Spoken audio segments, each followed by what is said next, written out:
오늘 이야기할 이야기는 북한 신형 방공 구축함에 대한 이야기입니다. 최근이죠. 최근에 북한에서 신형 방공 구축함을 건조한다는 썰이 돌았어요. 어디서 공개됐냐?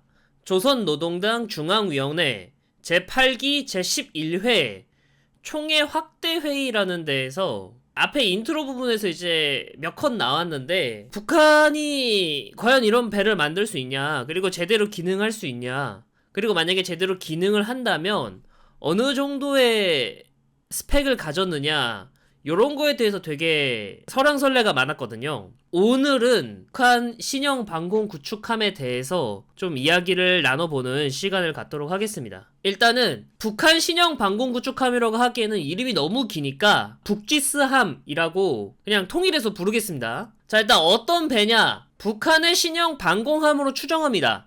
왜 추정하냐? 아직 정확하게 이 배가 무슨 배인지 북한 당국에서도 얘기를 하지 않았어요. 그냥 신형 전투함을 만들었다, 약간 요렇게만 얘기를 하고 있어요. 근데 방공함인 건 거의 확실한 것 같아. 왜 확실하냐? 여기 보면은 이 구멍 뚫린 데 있잖아요. 여기에 아마 레이더가 들어갈 거라고 생각을 해요. 아마 레이더를 여기에 붙이겠지. 그리고 여기 보이는 구멍, 이거는 VLS가 들어가는 자리, 이렇게 추정이 돼요.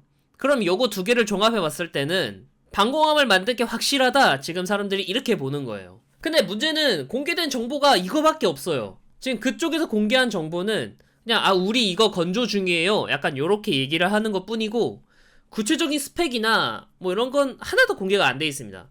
심지어 여기 보면은 원래 여기에 소나가 달려 있어야 되는데 이 소나도 없죠? 제가 조선업 쪽 관련해서는 특수선박 관련해서 잘 모르는데, 제가 알기로는 함수를 디자인을 할 때, 먼저 만들 때 소나돔까지 형상을 만들고 소나돔 안에 이제 소나 장비를 집어넣는 방식으로 알고 있거든? 근데 이렇게도 건조를 하나? 혹시 이거 관련해서 이제 조선업 쪽에서 근무하고 있으신 분들은 혹시 정확한 정보를 알고 있으면 좀 알려주시기 바랍니다. 뭐 어쨌든 공개된 정보가 엄청 부족하기 때문에 매체별로 엄청나게 다른 의견을 내고 있어요. 근데 이제 확실한 거는 대부분의 매체에서 동의를 하는 건 아마 3,000톤에서 5,000톤 내외일 거다라고 추측을 해요. 이거는 나름 근거가 있다고 저는 생각을 하는데, 여기가 남포조선소거든요? 근데 남포조선소에서 최근에 6,000톤급 선박을 건조할 수 있는 도크를 만들었다고 알고 있어요. 이거 통일부 자료입니다. 이 대부분의 이 3,000에서 5,000톤 내외일 거라는 추측은 아마 맞을 겁니다. 인천급 FFG, 대구급 FFG, 충남급 FFG 같은 우리 해군의 신형 호위함들과 대치를 하게 되는 그런 군함이겠죠. 뭐 그래서 아까 말씀드렸다시피 이 배가 어떤 배인가에 대해서는 공개된 정보가 너무 부족해서 매체별로 서로 다른 의견을 내고 있어요. 그러니까 배밀 쪽에서는 052 D형을 참고한 것 같대. 정확히 말하면 이건 배밀이 아니라 유영원 국회의원께서 이제 말씀하신 거는 052 D형을 참고한 것 같다, 이렇게 말씀을 하셨습니다. 그리고 이제 제가 자주 보는 건 네이벌 뉴스인데, 네이벌 뉴스 같은 경우에는 러시아제 어드미럴 그리고비치급을 참고한 것 같다라고 얘기를 해요. 그리고 CSIS, 이거 미국 국제관계연구소인가 그런데, 여기서는 암로급 호위함을 확장 설계한 것 같다 라고 얘기를 하더라고요. 어느 쪽이 맞냐라고 제가 이제 다 읽어봤는데, 어느 쪽이 맞냐라고 했는데, 근데 이 셋 중에서 저는 개인적으로 어드미럴 그리고비치급을 참고한 것 같다고 생각을 해요. 일단 하명이 이런데, 이게 이제 유용원 측의 자료입니다. 이렇게 생긴 것 같다, 그래서 052 D형 같다라고 추측을 하고 있어요. 052 D형을 참고한 것 같다라고 말하는 것도 일리는 있어요. 왜냐면 하명이 제일 비슷해. 근데 문제는 얘 7,500톤입니다. 그러니까 배수량이 너무 커요.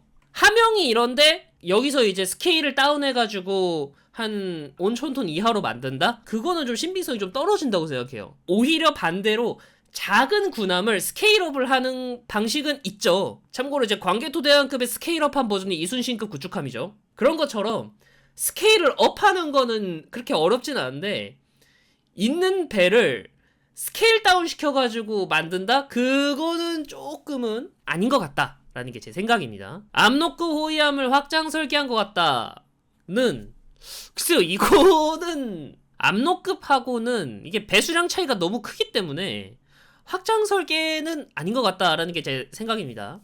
여러 번 말했지만은 오늘 얘기하는 거는 대부분 다 뇌피셜이에요. 그냥 저도 하나의 의견으로서 여러분들에게 말씀을 드리는 거고, 여러분들도 아, 이 사람은 이렇게 생각하는구나, 이 정도로 생각하시고 넘어가시면 되겠습니다. 말씀드렸다시피 저는 어드미럴 그라고비치급을 참고한 것 같다라고 얘기를 했죠. 근거를 지금부터 말씀드릴게요. 이 북지스함이 방공함이라고 했잖아요. 그러면 방공미사일을 갖고 있어야 되겠지. 지금 북한이 갖고 있는 게 뭐 굳이 따지면 함대공 미사일은 지금 없어요. 근데 함대공 미사일 개발 프로세스는 대부분 지대공 혹은 공대공 미사일을 개발하고 난 다음에 그거 가지고 배에다 장착하는 방식으로 많이 개발이 됐어요. 역사적으로. 우리 SM도 지대공 미사일로 개발이 됐는데 그거 함대공으로도 싣는다고 하잖아? 그거랑 똑같은 논리예요. 북한에서 공개한 지대공 미사일이 몇 개 있어요. 그게 번개 5 그리고 신형 저고도 대공체계인데 요거는 그냥 퍼레이드에서 나온 것만 보여줬고 요거는 실제로 실사격 영상까지 있어요. 근데 보면은 기술적으로 S300에서 가져온 폼이 굉장히 많이 나요. 그리고 실제로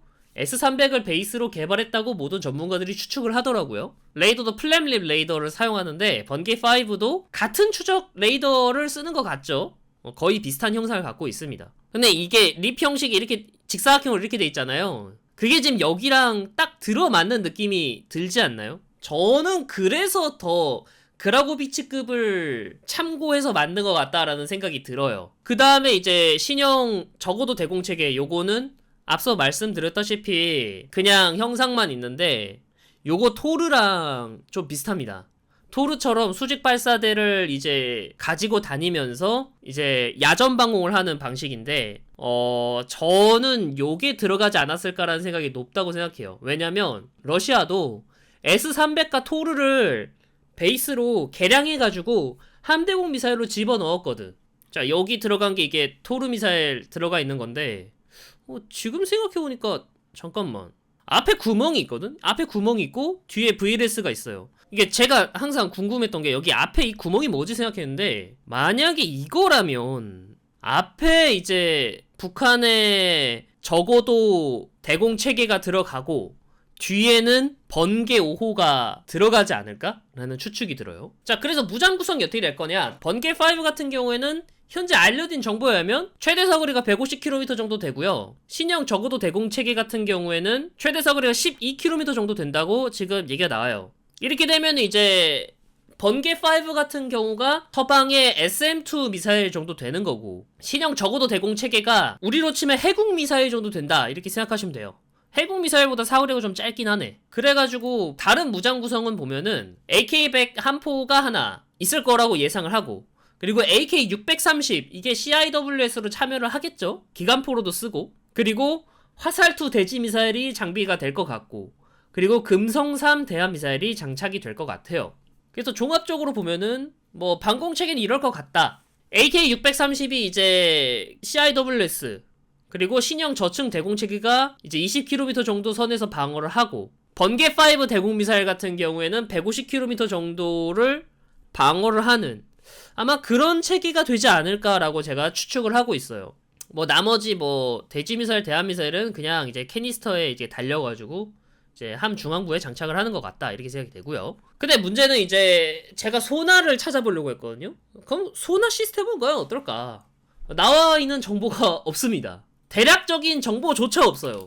그래서 일단 저는 오늘 얘기에서는 소나에 관련된 얘기는 아예 뺐어요. 자, 그러면은 일단은 정리를 해보면, 만약에 이렇게 예상한 스펙대로 만약에 나온다, 대구급 호위함보다는 높고 충남급 호위함보다는 조금 떨어지는 호위함이 나오겠죠. 근데 문제는 이거 과연 제대로 운영할 수 있냐. 뭐 모든 사람이 다 알지만은 해군은 조선업과 엄청나게 밀접한 관계를 가집니다. 그냥 한 몸이라고 생각해도 될 정도로. 왜냐면 배라는 물건 자체가 엄청나게 크고요, 끊임없이 유지 관리가 필요하기 때문에 그래요. 당연하죠. 일단은 배 하나 운영하는데 적어도 한 100명 이상 들어가지. 인적 자원 엄청나게 요구하죠.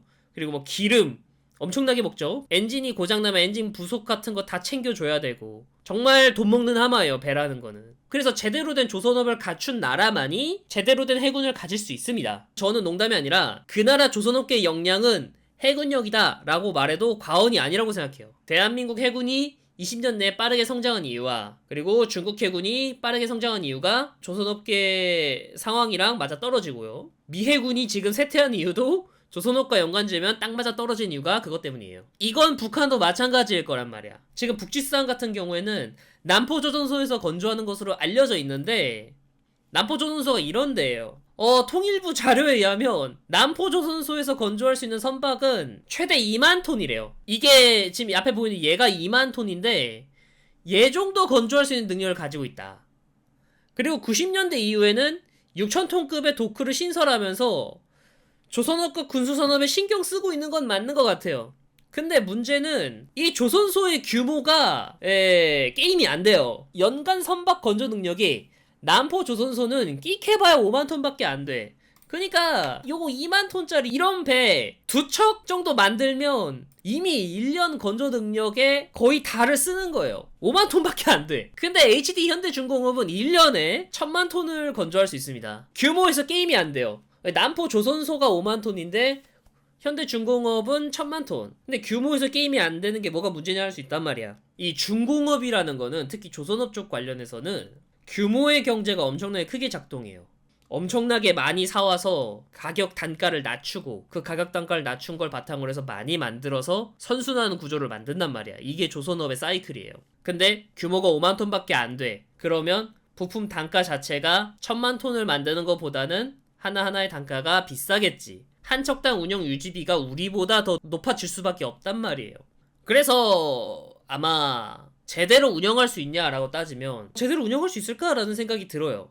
이게 몇 척을 건조한지도 관건이겠죠, 북지쌈이. 근데 제가 봤을 때는 북지쌈 그렇게 많이 건조할 것 같진 않아요. 해봤자 한 3척? 2척, 3척 정도 건조할 것 같다라는 게 제 생각이거든요. 기술력 같은 경우에도 남포조선소 같은 경우에는 1960년에서 70년대 수준이라고 통일부에서 말했어요. 과연 이 정도 기술력으로 이런 이런 장비들을 전부 다 유지 및 관리를 할 수 있냐라고 물어보면 저는 힘들 것 같아요. 그러면 이걸 과연 북한은 왜 만들었냐라고 생각했을 때 이건 것 같아.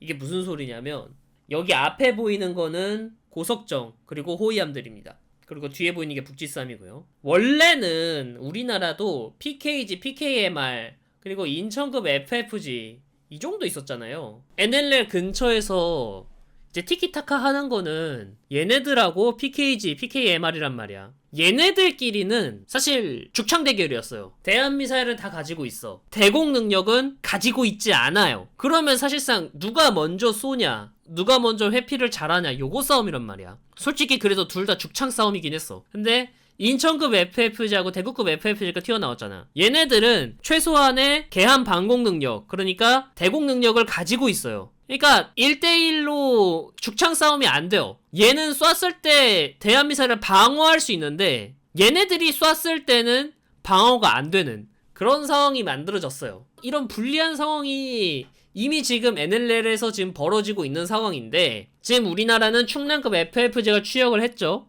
그리고 충남급 FFG는 미래에 LSM을 장비할 예정입니다. 그러면 LSM 같은 경우에는 사거리가 길기 때문에 이 PKG나 PKMR에 없는 대공 방어 능력을 충남급 FFG가 커버를 해줄 수 있단 말이야. LSM으로. 이게 2030년대에 이제 우리 해군의 연안 전력일 거예요. 그러면 충남급이 PKG와 PKMR에 방공 우선을 씌워주면은 사실상 일방적인 싸움이 돼요. 이 북지싸움이 없다면 사실상 일방적인 싸움이 돼요. 우리 해군은 쐈을 때 맞으면 무조건 맞아야 돼.